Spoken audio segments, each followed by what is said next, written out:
Right.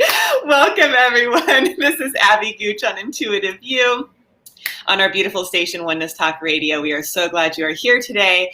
And today is a really obviously special day, like every day is, but we have a special guest and also a topic that I really am passionate about and also curious about what I can learn today from this guest.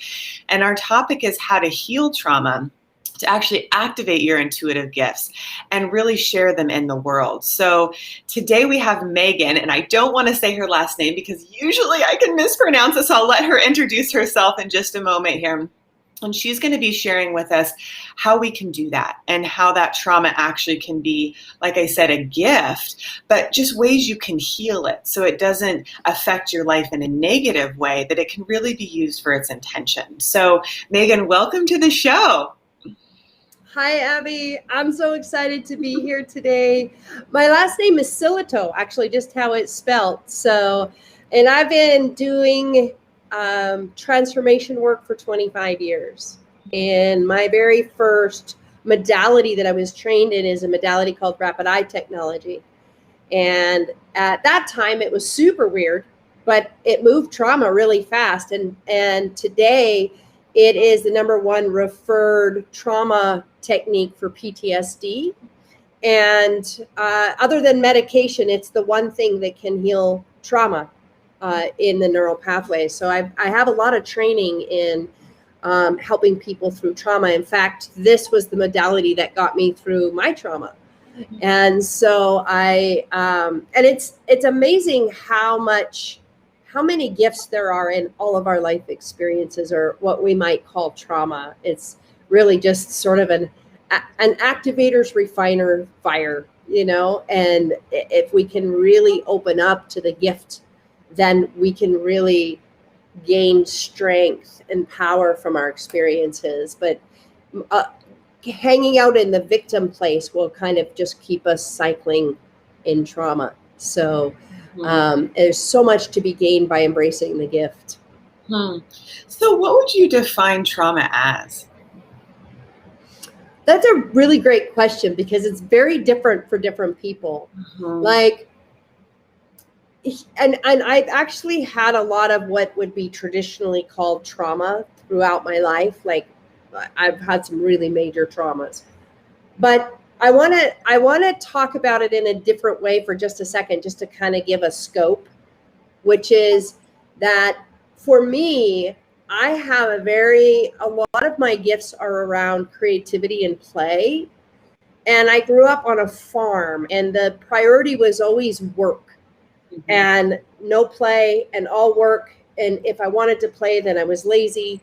And so for me, given who I was, that was a trauma for me, that I've really had to reclaim play and the gift that it is for me in my life. And so it's not like I was getting beaten while I was, weeding and feeding the cows, it's like but for who I was and what my gifts were, being told that was lazy was, it stuck me with something that wasn't really who I was. And so anytime that we're in a vulnerable place, it could be I'm vulnerable because I'm 4, or I'm vulnerable because of the situation, and somebody tells you something about yourself that isn't true, that's a trauma. And it sticks. That's a trauma.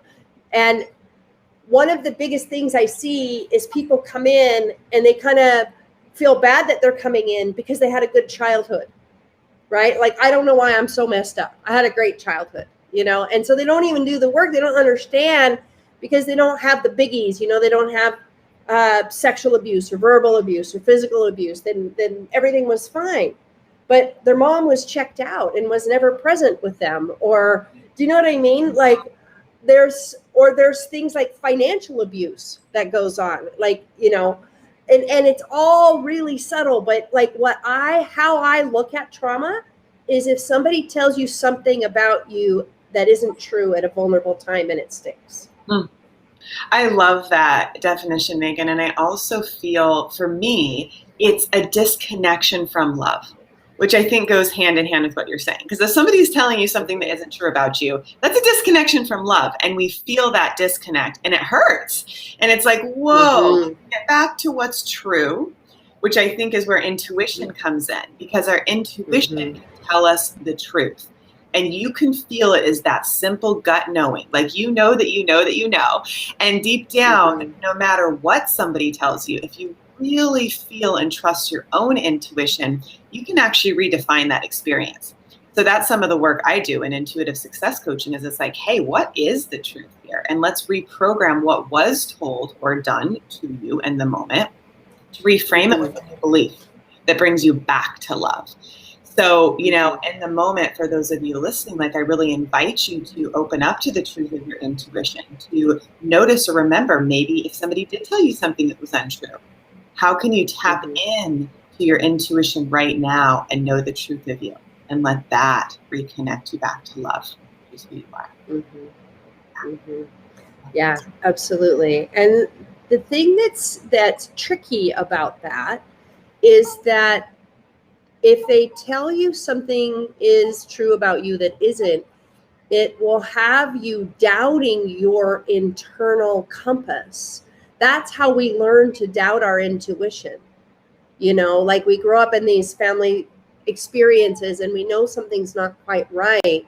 But if we say anything about it, then we get made the bad guy or the whistleblower or whatever it is.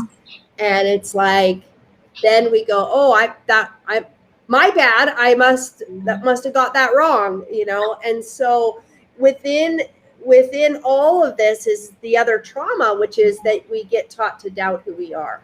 I love that. Sorry, my phone was just going off. I feel like I've had that experience, right? Like I was told something that I knew wasn't true. And that's actually when I developed my intuition.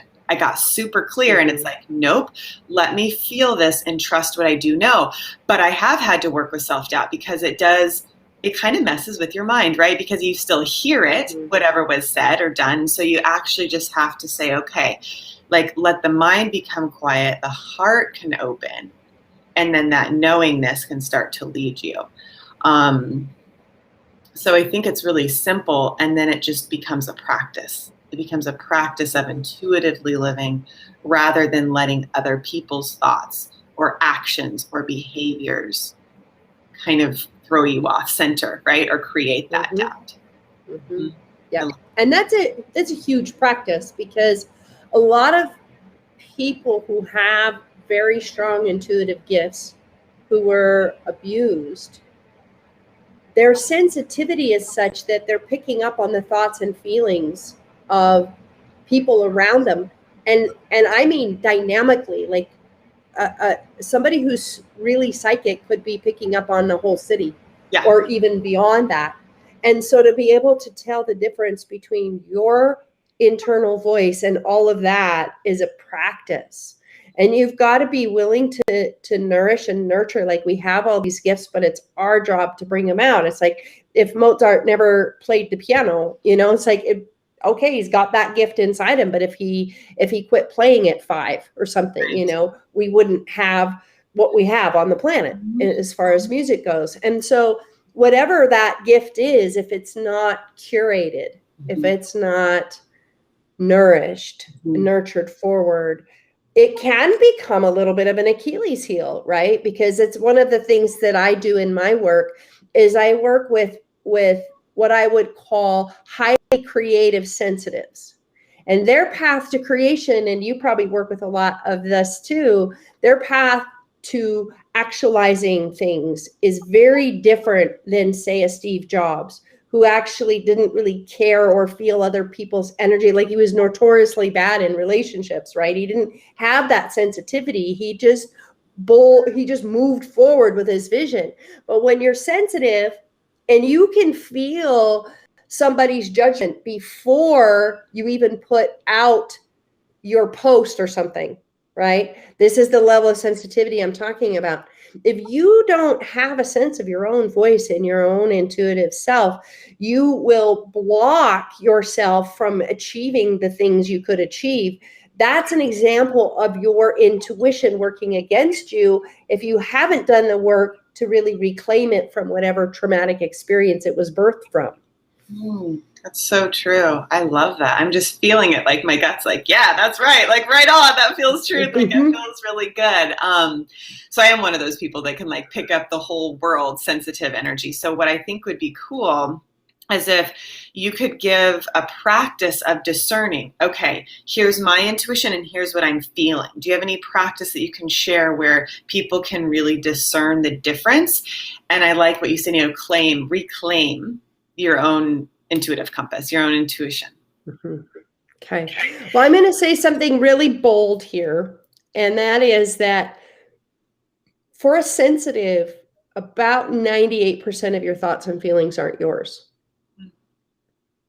And so it's kind of big, right? Because it's like you're used to being in that soup of energy, right? And we'll get there, but it's an amazing gift when it's turned into the full gift that it is, as you know. But one of the things you want to do, because if you're being you, if you're in this space of who you are, you will have a sense of lightness, expansiveness, upward light. So anytime you feel heavy, anytime you feel bleh, right? You want to ask, is this mine? And when you ask that question, the beauty of that question is that if it's not yours, your energy will lighten instantly, because there's the recognition that, oh, this actually isn't mine. And there's all of a sudden you can start to feel the sense and space of you. Just that question, isn't mine.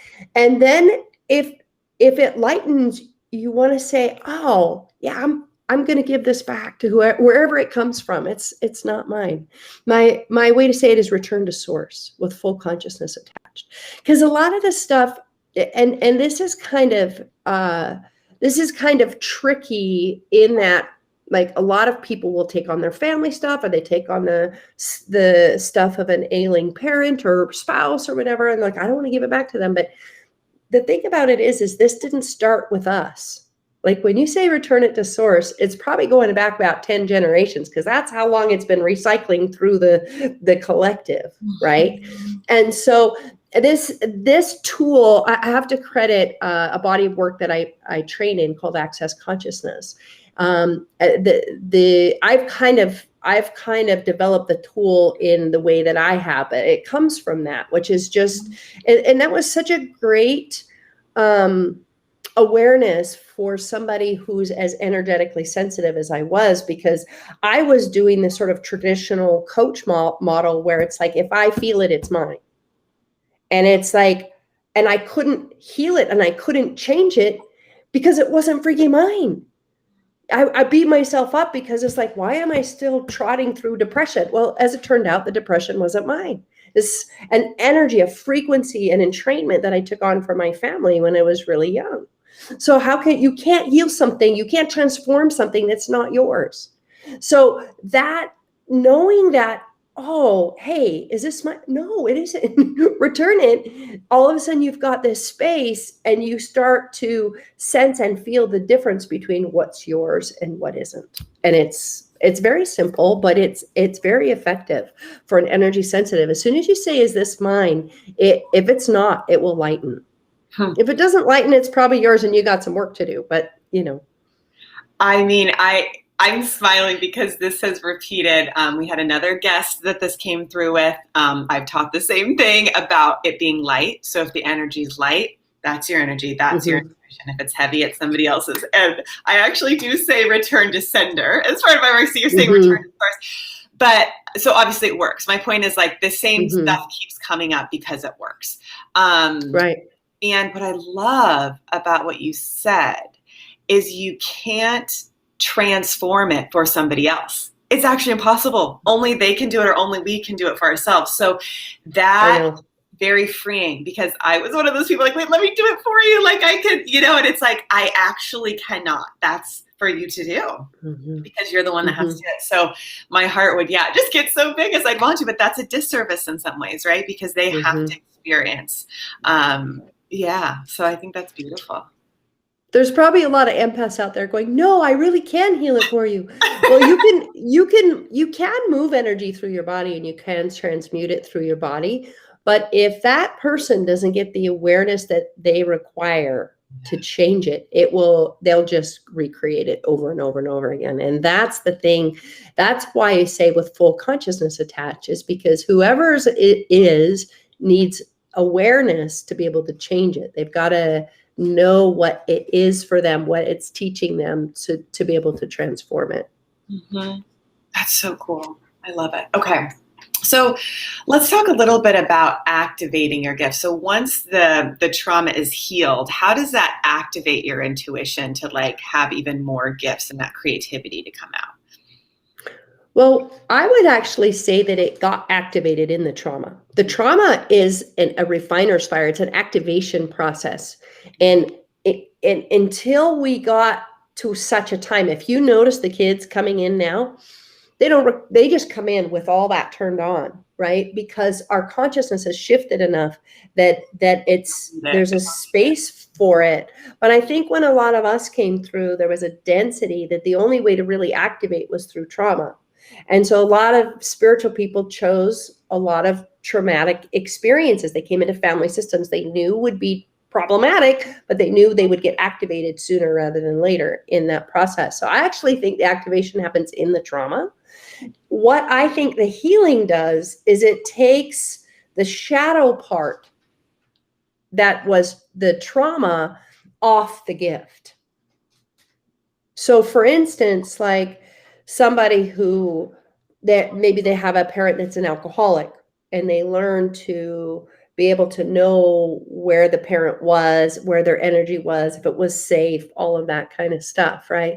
If you don't heal that, then you're likely to probably get in a relationship with somebody like that and be tiptoeing your whole freaking life because you can feel all the energy changes and shifts and all of that.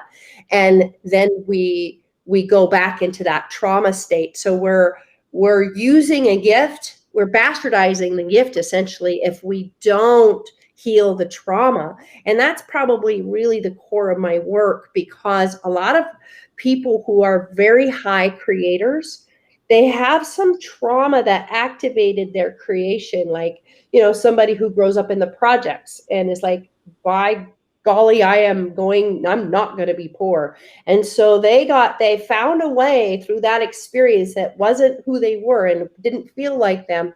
They out-created it. But let's say they don't heal that gift of where they came from. What I have seen so much is that they will sort of blow up all their relationships so that they can make sure to keep money going so that they never are poor. And there's always this fear of loss. And so, yes, they've created on this higher level, but they're carrying this baggage along with them that makes them not be able to really enjoy what they just created. And so what I see so much is that people will, entrepreneurs, musicians, creators of all kinds, they will recreate their trauma through their creation cycle. And so if you don't heal it, then you just kind of have to, you still have the gift, but you're kind of carrying this load with it, this baggage, where it's in a way bastardized. The gift becomes bastardized because it's you're just replaying your trauma over and over and using your gift to do it. So the healing of the trauma really liberates the gift so that you and others can enjoy it, so that you can profit from it, so that it can be a blessing more than its shadow. And every gift has its shadow, like for me, like it was funny because I was such a comparer, right? Like I was like, ooh, that person is so amazing. Like, how could I ever da da da da da? And what I realized is that was actually a gift that I had bastardized, because one of my gifts is to be able to activate people's genius.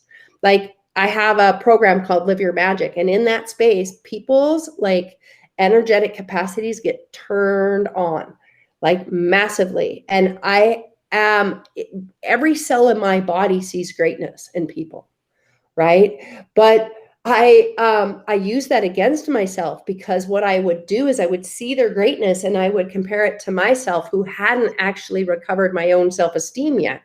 So I was always putting myself under people, if that makes sense. So that was a way that my shadow kind of popped along. And when I actually realized that I had this gift to see greatness and to see genius and to help people pull that up and find ways to profit from their gifts, I realized that, oh, like I've been using that against myself, because I would look at people and see their greatness, and then I would immediately go, well, I suck.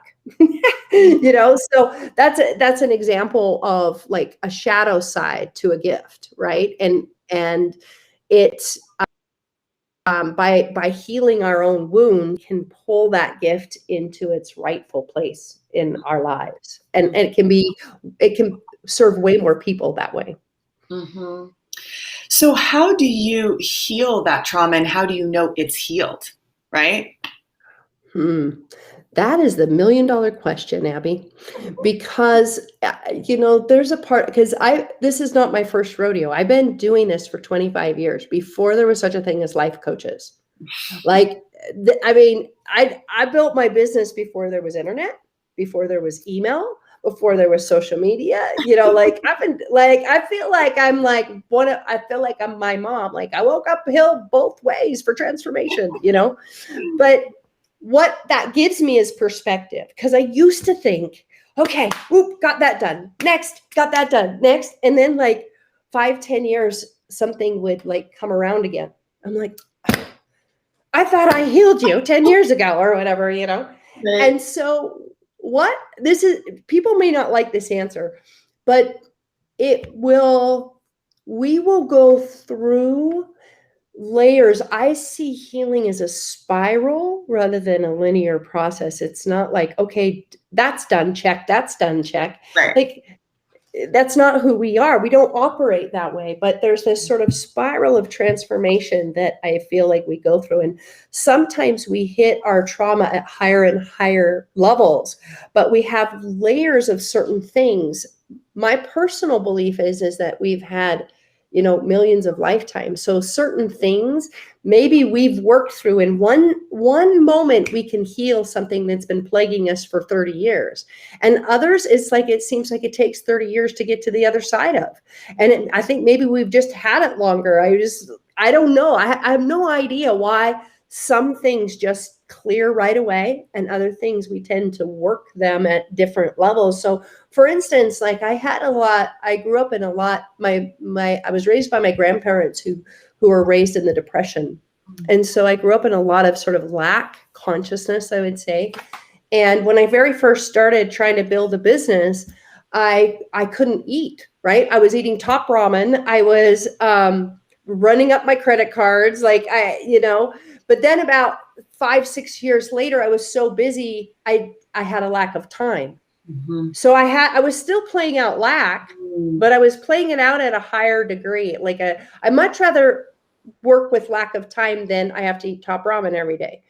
It's just an easier thing to deal with, And so that's kind of how I see the process. Like there's as many ways to heal trauma as there are people on this planet, because our path is unique and it's different. It all starts with, I'm willing.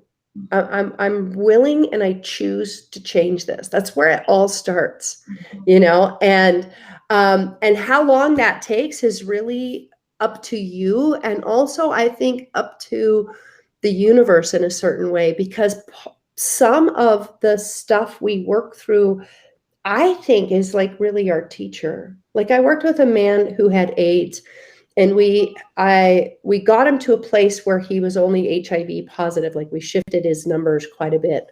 But one of the things that we realized in that process is that AIDS was something that he chose to walk with, and it was his teacher in this lifetime. And so it wasn't about getting rid of it per se, but it was about walking with it in a different way.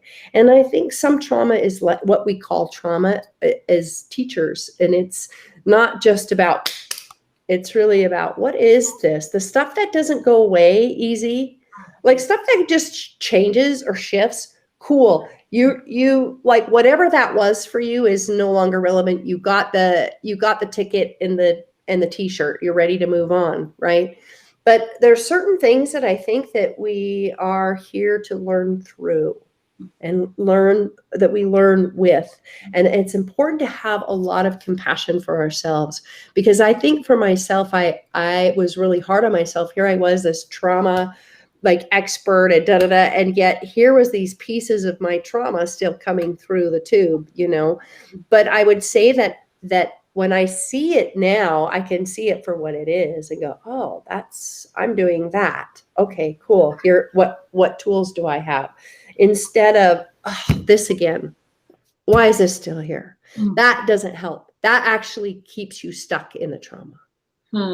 I love that. So asking the question, have the willingness to shift it. What tools, what resources, what people, do I have help me through that to actually, live out my genius, right? Like that's a great question to ask yourself. Yeah. And also something that's really, really important to understand is that pretty much everything you're calling wrong about you is actually a strength.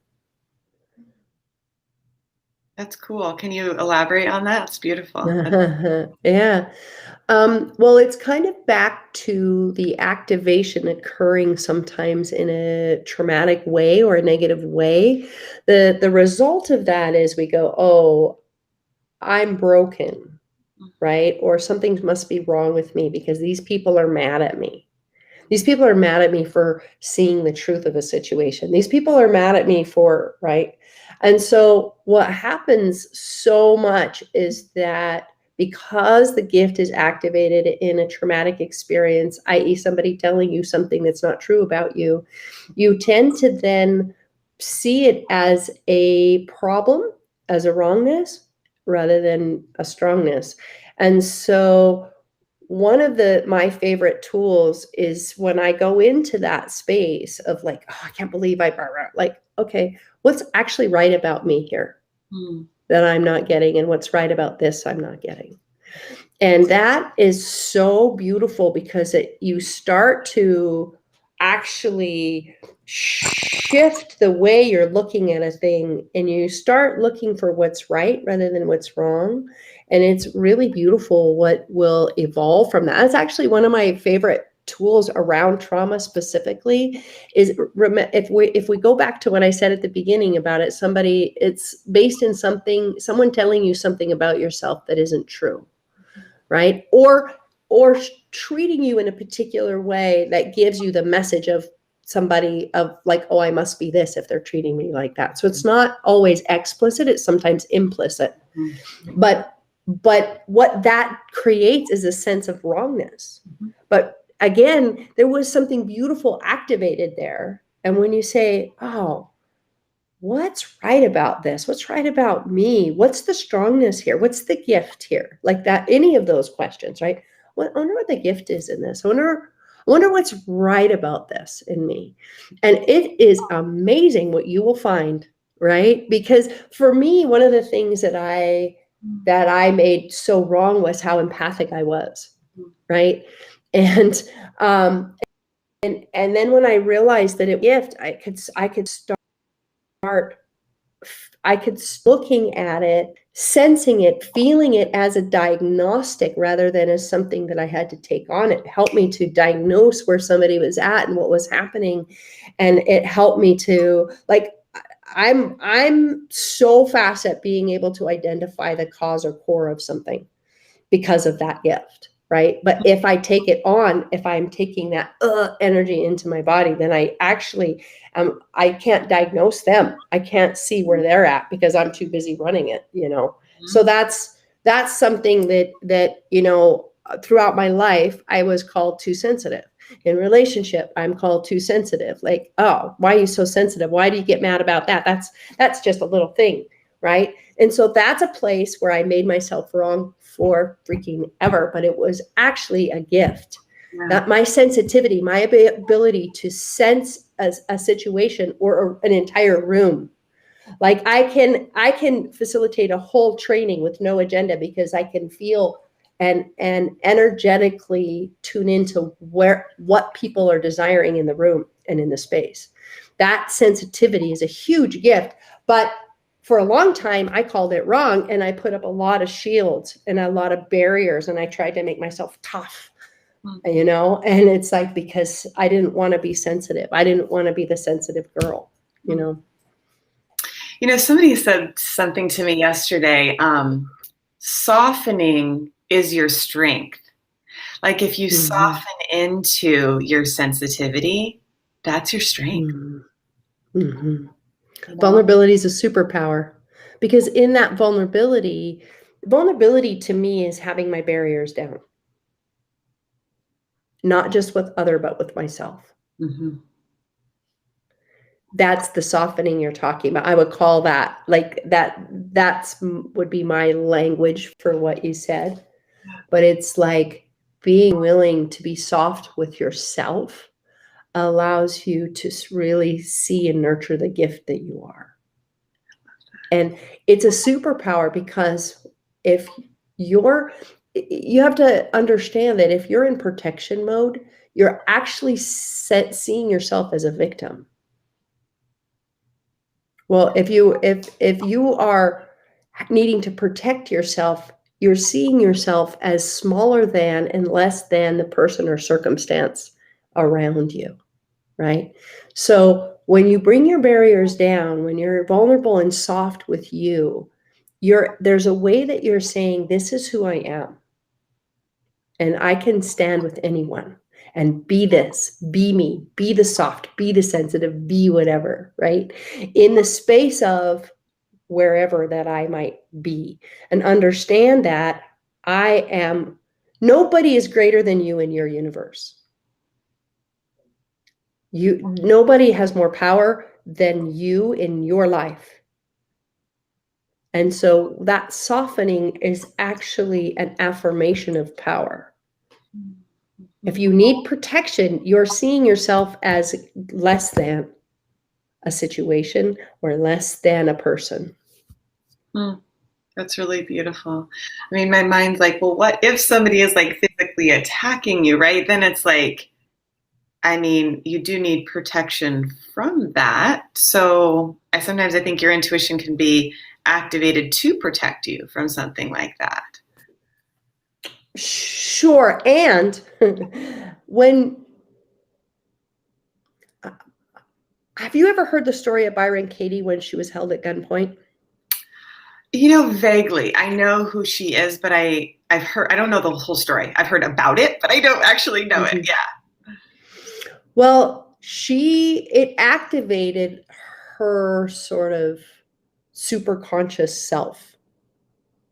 She had no fear, no protection, was completely, fully present in space, and the guy couldn't do it. He literally fell apart. And that's more to the place where I'm talking to. Yes, that might mean if I'm being empowered and I'm like, hey, this isn't okay. And part of my being vulnerable might be making a demand, like, no. Like for me, like being a recovering pleaser, it's really vulnerable for me to say no to people. So for me, that is a softening, but that may be me saying no to something that doesn't work, something where I'm being, there's a violation happening or something like that. So soft doesn't mean like, okay, I'm just going to take it. It may mean no, but when you're vulnerable with you will have a sense of what energy is required, because sometimes the energy that's required is no. And sometimes the energy required is complete and utter space. But when you're not seeing yourself as less than, you have more resources, you have more access to what needs to happen in that moment, if that makes sense. Totally. You know, so yes, sometimes that protection is activation, but it's not coming from a less than place. When you're on the other side of trauma, you need less barriers. You feel more empowered, and you know better how to handle those kinds of situations. Yeah. So I'm just thinking for myself, like it's a place of stillness and calmness. It's knowingness, and then you make your decision that. So it's like, right? Like you can have the immediate like reaction, like, whoa, that didn't feel right. And then you go to your center, and then from your center and this calmness is kind of like a still lake. It's like, no, that's not okay, right? So you can say no in that. Right. But it's almost like coming from that place of calm. Yeah, I agree with you. It's equal, and then you can feel empowered. Totally. And if it's just coming from reaction, and if you're holding the victim card, you will keep repeating that. Even if you leave, even if you're like, I mean, I know people and worked with people, they go from one abusive situation to another because they didn't hit that place of knowing. They didn't go, what in my life keeps bringing me to these situations that I haven't healed yet? Is that just reacting and throwing the barriers up and saying, screw you, I'm leaving. That's not enough. You'll keep repeating that unless you've hit that knowing place of like, oh, this is why I'm here. This is what my work is. This is what I need to. This is the choice. These are the new choices that I can make that will change this. Yeah. And again, just coming from that place of knowing. So to me, just kind of simple. It's like coming back to your intuition. So we're like on topic, right? Like you heal the trauma by activating your intuition, taking action on it, and then using, that as a gift. Okay, I took action on this happened, and now I'm moving forward into greater manifestation of what I want. And so I think that's the other point, is getting very intentional about what is it you want to create from your heart, from your knowing. Yes. That energy forward, right? Into that. Yeah, because that's what actually moved me into coaching, Abby, is that with Rapid Eye, I was able to help people shift out of trauma very quickly and out of the trauma drama. And what I noticed is that once we did that work, there were some people that just flew. Like, even like I would be jealous sometimes. I'm like, how did you get from here to, wow, that's amazing, right? And then other people seemed like they went and created more shit, and I couldn't figure it out until I realized that the people who took off already knew what they wanted to do. They knew what their gifts were, had some sense of it. They had a sense of where they wanted to go. So when we freed up the trauma, that energy could move in a creative direction. The people who didn't know what their gifts were or what their direction was, they were very uncomfortable with all that new energy, and they had nowhere to put it. And all they knew what to do was create trauma. So they go create more. And that's what got me into coaching. That's what had me seek out. I apprenticed with Gay and Katie Hendricks for about 8 years or so. And I learned the genius work from Gay Hendricks. He has an amazing book called The Big Leap, I think it is. And I actually, through my training with them, developed my own material around genius and started my book that you can get for free on my website is called The Power of Living Genius. But then I started to activate my own gifts of helping people activate their gifts and see what their path might be and see how a direction they might go once we freed that energy up. And I say to people all the time, the easy part is releasing the trauma. The hard part is actually looking to, what am I going to do with this amazing, huge, big life? Like, claiming our gifts is scary in a world that says, be mediocre.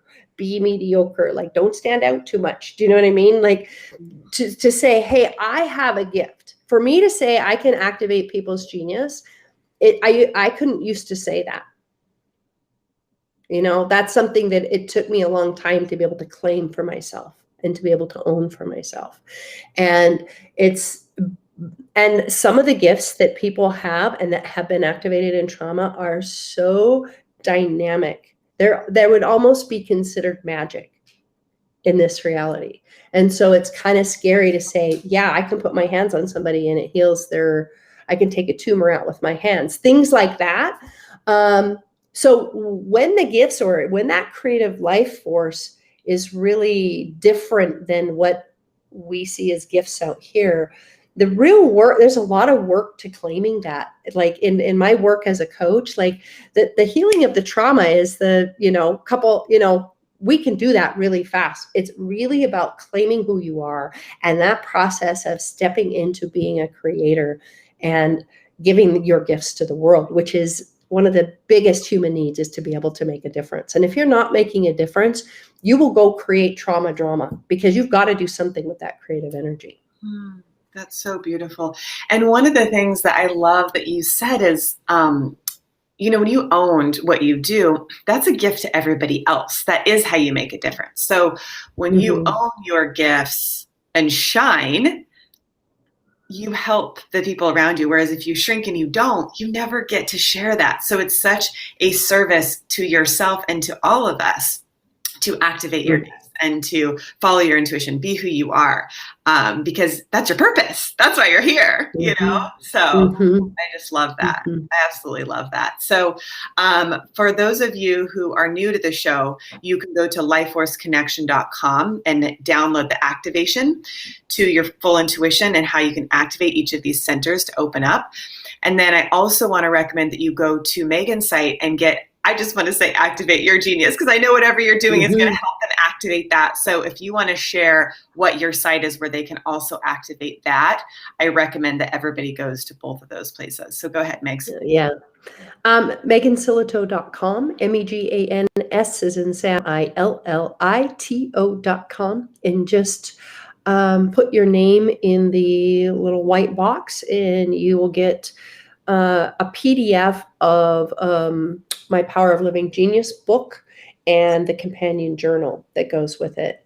And yes, it's like I wrote the book in what I would call tidbits. So there's like an idea, but then I'm giving you an activity to activate something right there, right now. And so I'm very much, so many books out there give you a lot of really good ideas. It's like, oh yeah, love yourself. Well, how the freak do you do that? Like, you know what I mean? Like, I understand the idea, but how the freak do you do it? And so my big thing is like making it practical, making it real, like not just a nice idea. It's not just a nice idea to heal your trauma or activate your gifts. Like, how do you really do that? And that's what I love to do. And that's what's in that book. So, and then there's, I'm actually reading a chapter that I was in a best-selling book on Amazon called The Energy of Magic. And I actually talk about magic and some of these more esoteric kinds of gifts that we have that we can look at and claim and own. But we're really so much more magic. Like this sort of reality, punching time clocks and such is really kind of a very dumbed down version of the capacities that we really have. Like people are magic.